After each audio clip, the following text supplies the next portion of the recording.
देखिए,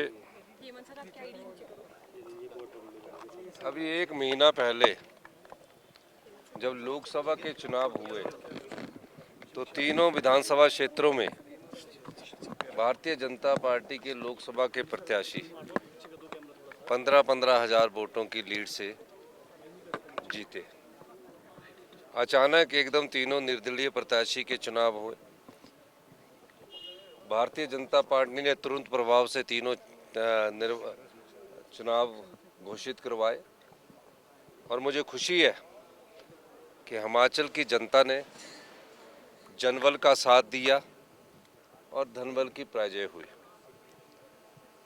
देहरा विधानसभा क्षेत्र से 25 साल से हम कांग्रेस पार्टी वहाँ चुनाव नहीं जीत पा रही थी। पार्टी प्रत्याशी ने कमलेश ठाकुर को वहाँ से टिकट दिया और हाई कमांड ने जो सर्वे करवाया उसके आधार पर वो टिकट दिया गया।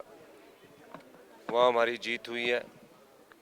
नालागढ़ में आज़ाद प्रत्याशी थे और वहाँ भी हमारी अभी अंतिम काउंटिंग का दौर चल रहा है, वहाँ भी हमारी जीत सुनिश्चित है। हमीरपुर विधानसभा क्षेत्र में जो अंतिम अभी परिणाम में हम थोड़े पिछड़े हुए हैं, तो हम कह सकते हैं निश्चित तौर पर कि कांग्रेस पार्टी की जो 11 दिसंबर 2022 को सरकार बनी थी उस समय 40 सीटें थी। वो 40 की 40 सीटें अभी कांग्रेस के पक्ष में आई है और मैं दावे के साथ कह सकता हूँ ये जनता की जीत है।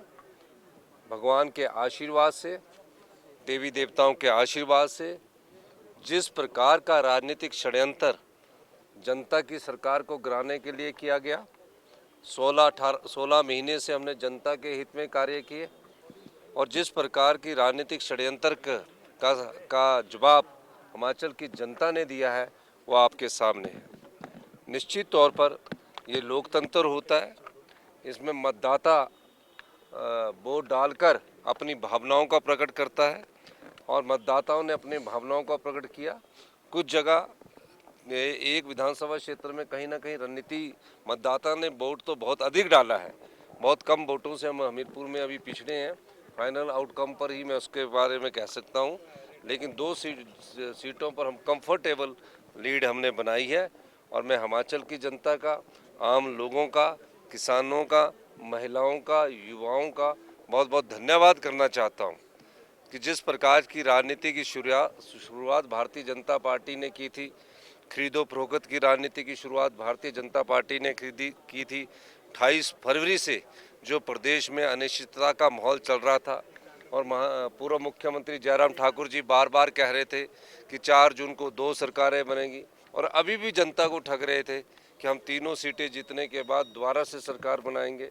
तो मैं ये कहना चाहता हूँ कि जनता के जनादेश को स्वीकार करके आपको ये स्वीकार करना चाहिए कि जनता ने आपकी बात को ठुकराया है। सर, ये हिमाचल की यहाँ सरकार गिराने की सरकार को गिराने देखिए, हिमाचल के संदर्भ में जनता के वोट से हम 40 विधायक चुनकर आए और नोट के दम से हमारी सत्ता को गिराने की कोशिश की गई।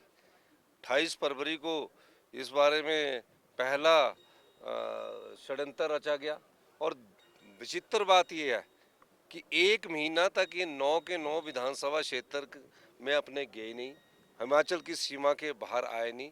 1 महीना हिमाचल की सीमा के बाहर बैठकर ये पूर्व विधायक जो थे वो सरकार गिराने का षड्यंत्र रच रहे थे। और दूसरी बात, इन 3 निर्दलीय विधायकों को इस्तीफा देने की जरूरत क्या थी? अगर हम काम नहीं कर रहे थे तो वैसे भी वो भारतीय जनता पार्टी के साथ बैठ सकते थे। तो इन निर्दलीय विधायकों पर किस चीज़ का दबाव था? ये सब जनता ने इसका जवाब दिया और करारा जवाब दिया है। तो मैं हिमाचल की जनता का, सभी लोगों का, आप पत्रकार बंधुओं का भी धन्यवाद करना चाहता हूँ जिन्होंने ये राजनीति की शुचिता को बनाए रखने के लिए और स्वच्छता को बनाए रखने के लिए अपना महत्वपूर्ण योगदान दिया। भविष्य में आने वाले 50 साल में कोई भी पार्टी ताकतवर हो, मैं किसी की बात नहीं करता, जो जनता के वोट से चुनकर सरकार बनाती है और नोट के दम से जिसको गिराने की कोशिश की जाती है, ये जनता का जवाब उन पार्टियों को है। और भविष्य में मेरा मानना है कि आने वाले समय में अब ऐसा हिमाचल की राजनीति में नहीं होगा और भारत की हिंदुस्तान की राजनीति के लिए भी ये एक सबक के तौर पर देखा जाना चाहिए। सर जीत हुई है, हमीरपुर में कहाँ कमी रह गई? नो, अभी फाइनल रिजल्ट आ रहा है, कुछ वोटों से है, वो तो मैंने आपको बता दिया। धन्यवाद।